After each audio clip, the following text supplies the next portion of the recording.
Okay, and then, of course, she wants to see you guys, so say hello. Hello. Hi. Hi. Gotta put it down to good. It's okay. There she is. Oh, she's so teeny tiny. I sit low. She's so slow.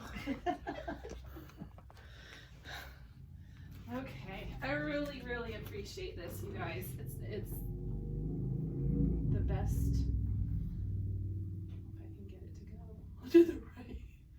Jason! How do I get this? Yeah.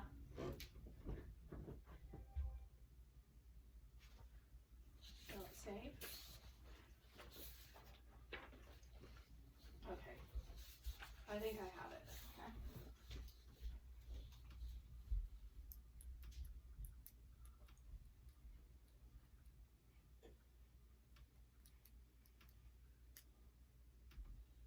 Okay. Okay.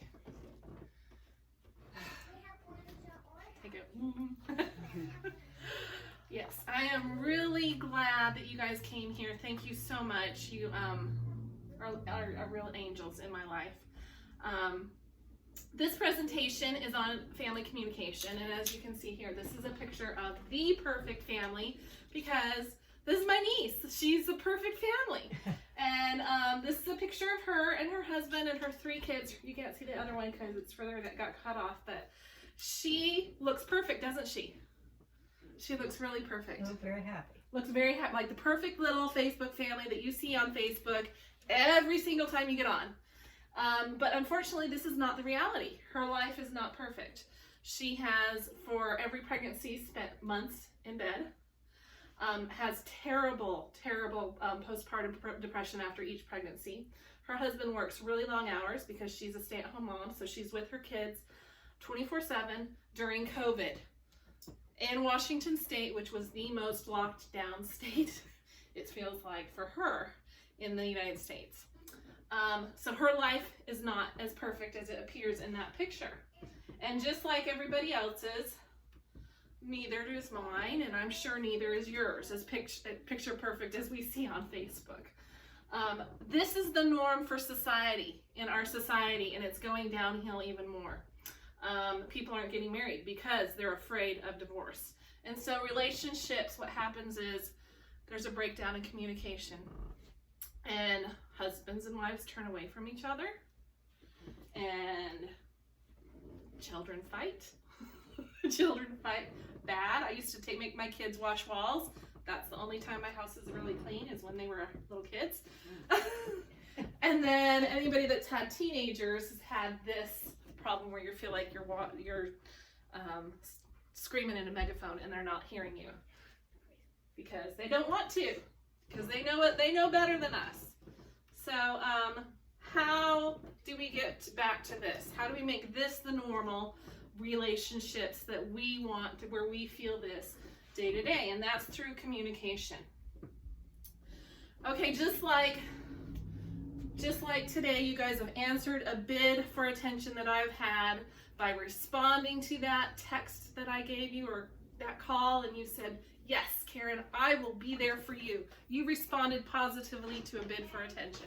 A bid for attention is anytime you go to the store, and I do this all the time. My boys used to get mad at me.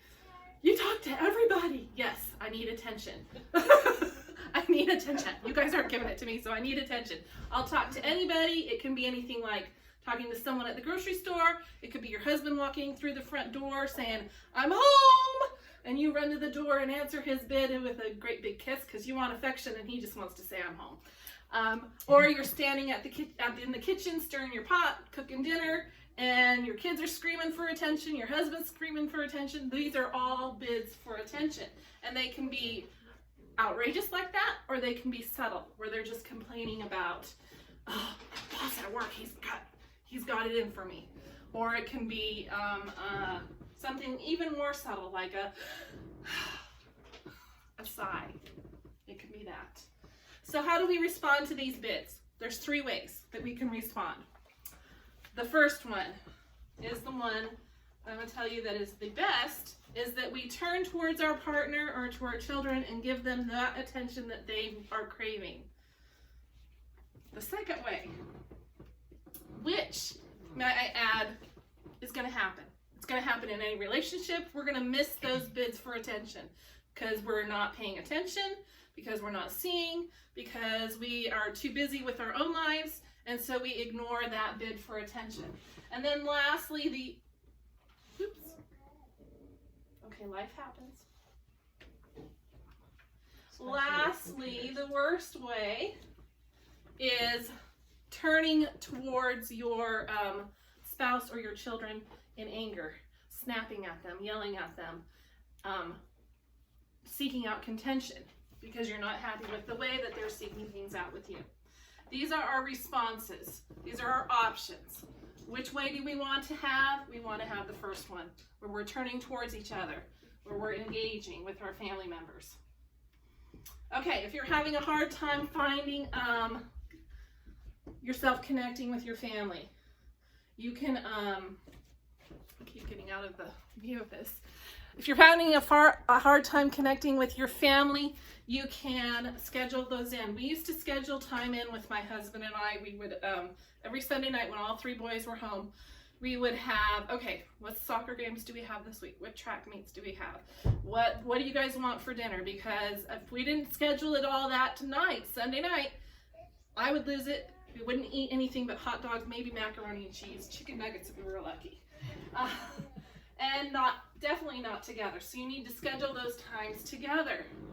33% of Americans have dinner together at the dinner table every day of the week. I'm lucky if we have it twice a week, just because there's not as many of us around. I don't feel the responsibility anymore. I'm sure you don't have any kids at home. So you don't have dinner, we're having sandwiches. That's what we're having. I'm not cooking a big meal. No, I'm But 100%. this, yeah. It's 100% I eat with myself. So.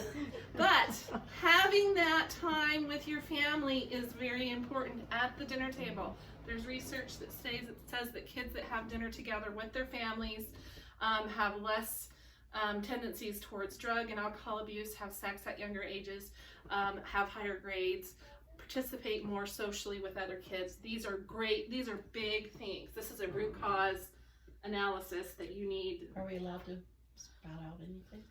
Yeah. Kennedy has a friend who's been spending a lot of time with us at school. Has been out, like days in a row, sleeping over, days over. And last week, one time she said, "This is why I love being at your house, because you sit down as a family and eat dinner." Yeah, dinner is important. Board games. This is a study done by Hasbro, so take it with a grain of salt. 96% of families who play board games together feel closer together, and I can testify to that because every time we go to Darla's house, we play a game, and we do feel close together as a family because of that, I think. Car rides, picking kids up from soccer games and track meets. I could tell you how many times I've heard the conversations. That ref, he was so biased. They must have paid him more money. And not could be you were doing something wrong. But they were locked in the car and they couldn't go anywhere. They couldn't go anywhere. Okay, everyone thinks money is the reason for divorce. If you look at the statistics, the same percentage of people who are divorcing over money who are poor are the same percentage of people who are divorcing over money who are wealthy. It is not the amount of money that is causing the divorce. It is how you are communicating about the money. A study was done in the 60s and 70s during the Vietnam War when they had all of those servicemen overseas during the war. And this social studies, psychological study, talked to the people asked them how they were discussing money. And then the ones that were discussing money in a forgiving, compassionate, loving, non-judgmental way were the ones that were able to pull through those trials that they were having, those discussions they were having about money, versus the ones that were talking about it in a judgmental, harsh, accusatory, angry way. So it's not about the money, it's about how you talk about the money. John Gottman renowned psychologist in Seattle, created, is really well known for all of his studies on marriage and marriage therapy, marriage families. He's found 4 things in communication that cause divorce.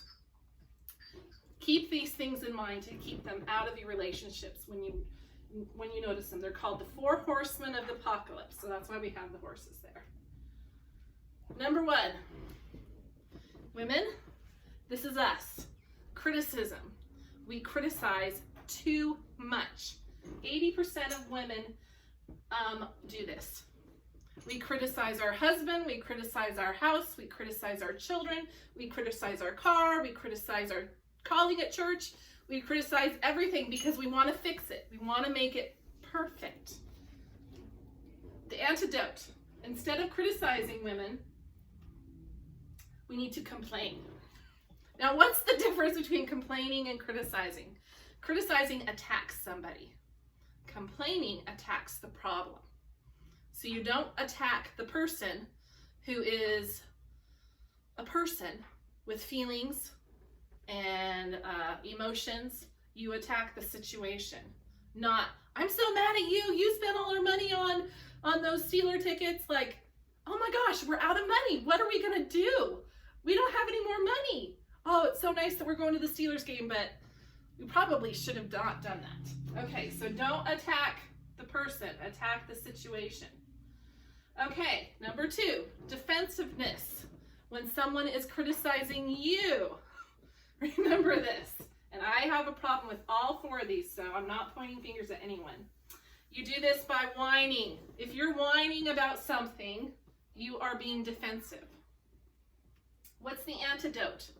You respond to the person who's criticizing you by saying, acknowledging what it is itself that you can own up to, because there's always some grain of truth when people are criticizing you, even if it's crazy, which it always is with me.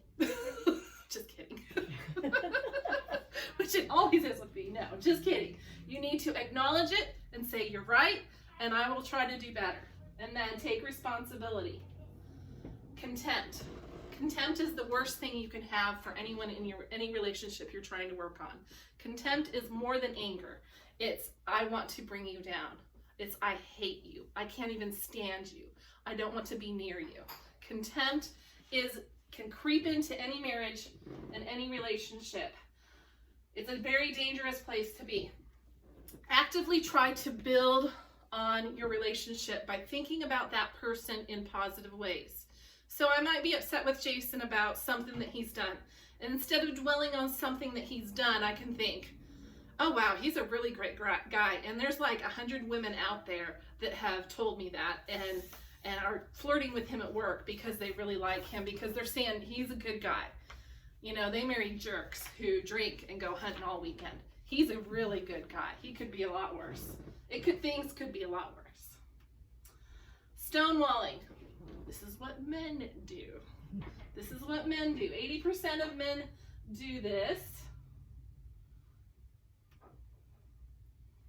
And the reason they do this is because women are criticizing them. They're feeling criticized by their mates.